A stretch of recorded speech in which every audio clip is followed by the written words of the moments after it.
Okay. Chalaka Gajabahu, Chairman of the Sri Lanka Tourism and Promotion Bureau. Welcome to London and to the WTM 2023. Thank you very much. Thank you very much for this discussion that we are going to have. Yeah, pleasure to have you on board here today. Yes. And you were here last year, right. and Sri Lanka was right at the bottom of our social issues, the Aragalaya and all of that. Yes. And I would have thought tourism numbers were, well, either zero or below zero. Here you are 12 months later. What have you been doing? And let us see. I must say Sri Lanka overall is a very resilient nation. You know, as you know, we took over during just at the end of Aragalaya, you know, along with our Honorable Minister. He took a challenge by himself. And then he invited people like me. I don't know whether you know, I'm not from the government sector. All my life I've been with the private sector. I see. My background is global marketing communication. I've always worked for global marketing companies. So the right man for the job then?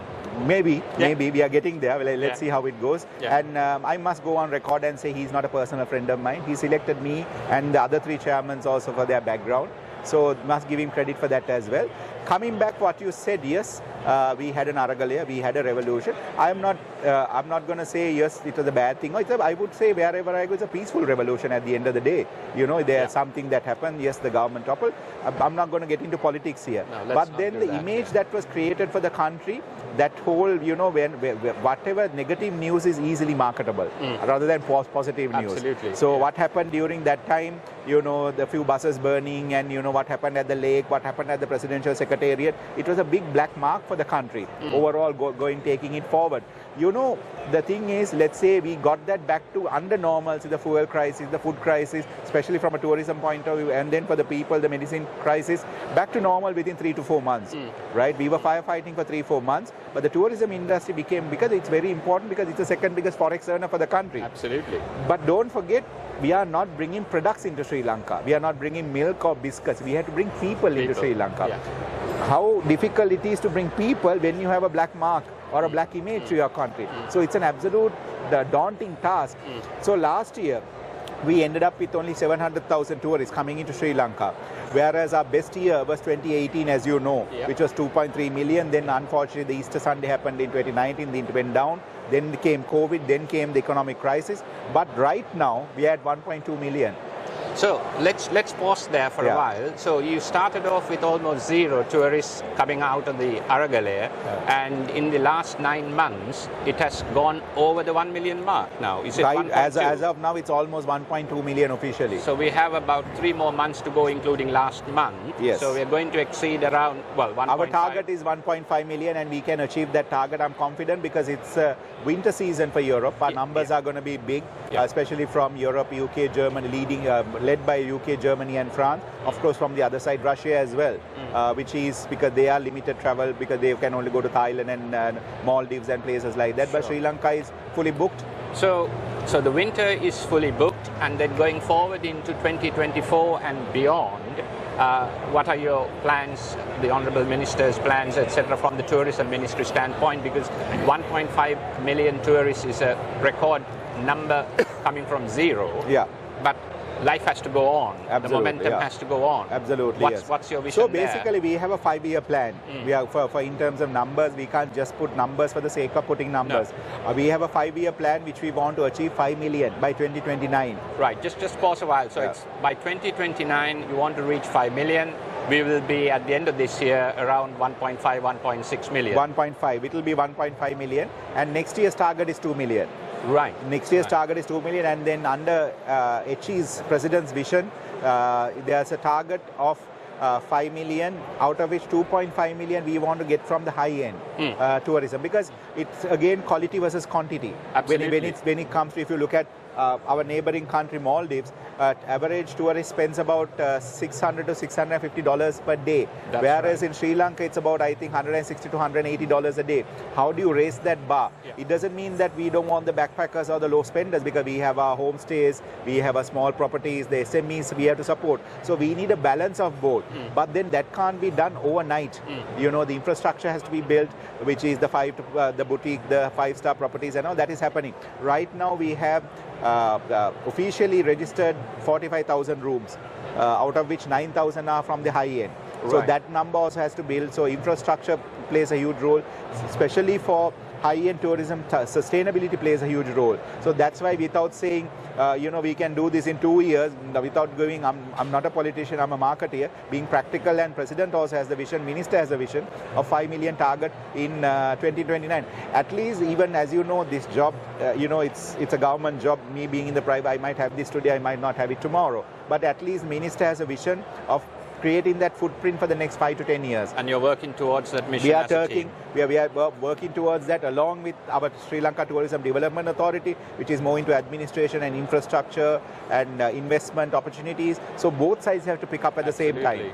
So in relation to what I call capacity building arising from lack of human resources, the staff, because during the downturn, some of our experienced staff left Sri Lanka. Yes. How are you going to address that? Are you taking steps to come up to a certain level? Yes, it is. Actually, it has not stopped. It's still happening. It's still, happening. Drain is happening. Yeah, it's a double-edged sword. The number one forex earner for the country is foreign employment. Number two is tourism. Yeah. It's a double-edged sword. How can you manage both? Yeah. I mean, I have experienced it firsthand at some of the hotels in the last 12 months, where you see a big difference in the crew or the staff. Yeah, but then there is a quick fire situation, which is Rhythm, our hotel school, under Shiranta's leadership. They are coming up with quick fix programs to the situation. But that's something that I don't think we can sort it out overnight, because we can't stop people going from overseas for better employment. Yeah. It is again, it's up to the mindset and the economy of the country. Hope with the conditions we have, we can improve it in the next couple of years to have the brain drain. Of course, it's like I said, double-edged sword. It's have to manage. But from the hospitality industry, there are quick fast-track methods that the ministry and the hotel school is following to get the people in as soon as possible with short-term programs. So the hotel school is a state company? Under the tourism ministry. Under the tourism ministry, there are 4 authorities. One is Sri Lanka Tourism Development Authority. Then Sri Lanka Tourism Promotion Bureau, that is under me. And then you have Sridham, which is the hotel school. And then you have the Conventions Bureau, which is MICE Tourism. So all 4 falls under the Ministry of Tourism. Right, I see. And how about the private sector outside of the tourism ministry? Are there other schools or hotels? Yes, there are private hotel schools that are operating, which is happening as well. And at the same time, when you speak about the private sector, all our boards, the tourist boards, even though there are 12 members, 6 members are from the private sector. So it's a good mix. Good mix of people, because from the 6 members of the private sector, 3 are from SLITO, which is the Travel Agents Association. 3 members are from TASL, which is the Hotel Schoolers Association. So there's a balance of between, our marketing money comes from the tourism development levy, 1% TDL. So that money has to be managed properly.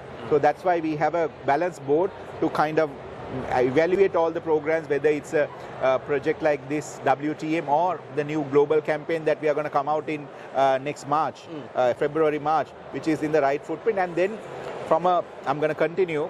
Sure. The brand footprint. Sri Lanka does not have a brand footprint ever. If you look at on the other side, it's amazing Thailand. This side, you have incredible India. Have they ever changed? No. They have been there for the past 3-4 decades. And I must say, whenever administration or a government changes, I totally agree. That's why Minister has put me along with his guidance. We need to create that proper brand footprint. And this time, when I gave the brief for the tender, my one-line brief for the agencies was Sri Lanka, an all-in-one capsule minus the snow. Right. Because it's a small, tiny island. Of course, our neighboring countries has it, but those are large lands. But in Sri Lanka, you can do adventure, you can do romance, you can do wellness, you can do sun and sea, you can do religion, you can do culture. History, 2,500 years old, the Dutch, Portuguese, the British rule, the tea plantations. But where can you find an island which gives all these benefits? Of course, snow is everything is there. This tagline does not do justice to the campaign. Where you have to wait for the campaign. You'll come back for more. Is it because we don't want to position Sri Lanka as a bucket list destination? Okay, I go to Sri Lanka. No, not a tick off that stuff. Because Sri Lanka is a place when you visit once you fall in love. You know, there are so many things to do in Sri Lanka, and more than anything else, our 22 million warm hearts, our 22 million warm hearts. And the smiles. And the smiles. So, you know, if you visit once, you'll come back for more. Anyone, I have met so many people, they say, yes, what you're saying is absolutely true. When I go to Sri Lanka, I want to, you know, I've been many a time. And on record, 33% of travelers to Sri Lanka are repeat travelers. So that's heartening to hear, heartening to note, because once you know the country, you keep going back, and that should be perhaps repeat business is better than getting a new customer. No, it doesn't mean that we want new customers. Of course, we want new customers. It's just the whole campaign. You have to wait and see to experience it. And the other thing is, we are going to do a separate campaign for our expat market as well. You know, it's very important that the expat market also get involved. You know, whether you are in Europe, whether in USA or any other country. With all due respect, for the first time, the Sri Lanka flag went up in the correct way last year. The Sri Lankan flag went up, not any other flag.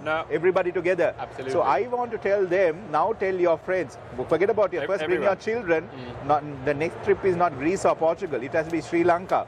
Tell your the younger ones, bring your friends back into Sri Lanka to say, you know, it's a happening place. And it's very true though, because the second and third generation Sri Lankans of other country origins, they keep going back, but they have to be enticed to go to Sri Lanka. Absolutely. But once they are there, they'll do the I strongly say that whether you are from the north or the south. For example, north, I don't know whether you know, CNN rates north as one of the top 20 hidden treasures in the world.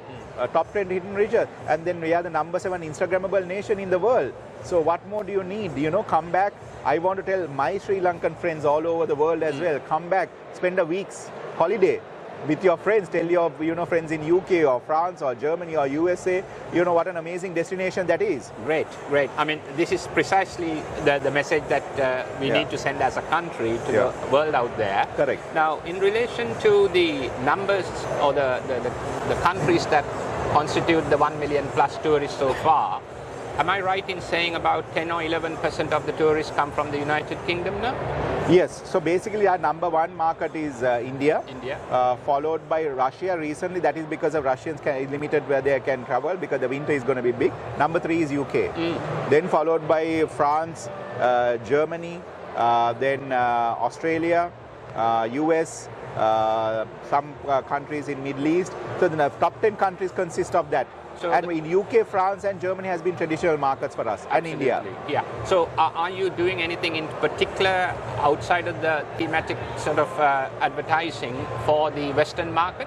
Yeah, so this campaign will be done in such a way, it will be, it's an overall 360 campaign with all the categories. For example, if you take UK, for example, we'll have to understand the insights of the people. You know, the youngster versus an oldies mature person, their likes will be different. So the campaign will be filtered in such a way for their likes and dislikes. Very good. So the digitalization, the filtration of digital media will be given to a professional agency to handle that. Excellent. So I'm glad that you found the time to talk to us today, and also to reach out to our viewers across the world. Thank you, Chalaka Gajabahu. Most welcome. Thank you so much for hosting me. Thank you. My pleasure.